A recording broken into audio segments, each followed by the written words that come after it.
মারধর ও জরুরি বিভাগে ভাঙচুরের প্রতিবাদে জরুরি সেবাদান কার্যক্রম বন্ধ রেখেছেন ঢাকা মেডিকেলের চিকিৎসকরা। সকাল থেকেই কর্মবিরতি পালন করছেন তারা। এতে দুর্ভোগে পড়েছেন রোগী ও তাদের স্বজনরা।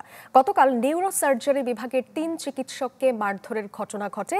সিসিটিভির ফুটেজ দেখে দায়ীদের শনাক্ত করে গ্রেপ্তারের দাবিতে আলটিমেটাম দেন ডাক্তাররা। এদিন রাজধানীর ক্যান্টনমেন্ট এলাকায় সড়ক দুর্ঘটনায় আহত Bangladesh university of business and টেকনোলজির শিক্ষার্থী আহসানুল হক দীপ্ত ঢাকা মেডিকেলে মারা যান। তার চিকিৎসায় অবহেলার অভিযোগ তুলে হামলা হয় চিকিৎসকদের ওপর।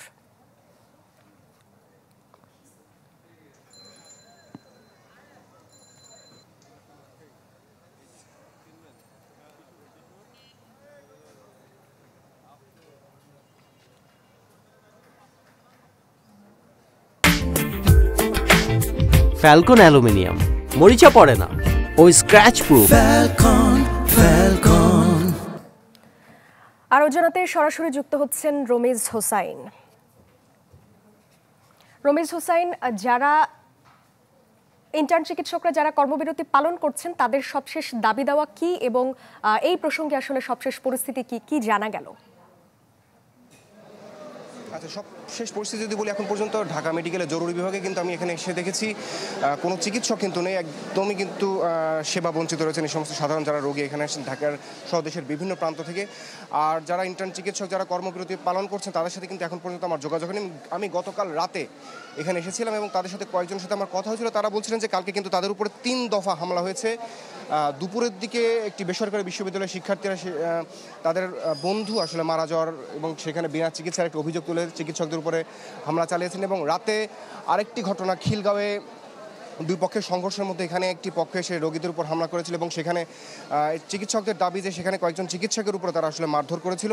তো এই সমস্ত কারণে আসলে যারা আসলে দায়ী তাদের গ্রেপ্তারের দাবিতে এবং বেশ কিছু দাবিতে আসলে তারা 24 ঘন্টার একটি আলটিমেটাম দিয়েছিল যে এই 24 ঘন্টার মধ্যে তারা এই সমস্ত যারা দায়ী রয়েছেন তাদের যদি আটক করা না হয় এবং তাদের বিরুদ্ধে যে দৃষ্টান্তমূলক শাস্তি এবং চিকিৎসার যেই নিরাপদ কর্মপরিবেশ, সেই কর্মপরিবেশ না যতক্ষণ পর্যন্ত নিশ্চিত হবে, এই ধরনের দাবি আসলে তারা করেছিলেন। কিন্তু আজকে তারা আমাদেরকে কালকে রাতে যেটা বলেছিলেন যে 12টা বা 2টার পরে থেকে আসলে তারা একটি সমাবেশ করবেন, যেটা ঢাকা মেডিকেলের প্রশাসনিক ভবনের সামনে।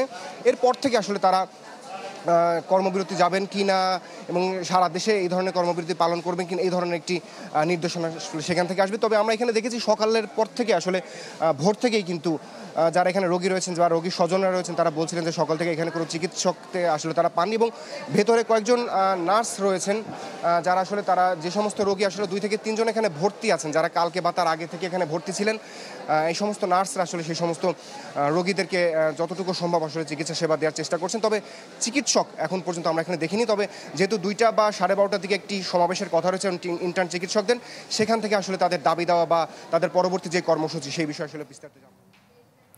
ধন্যবাদ রমিজ হোসাইন আপনাকে।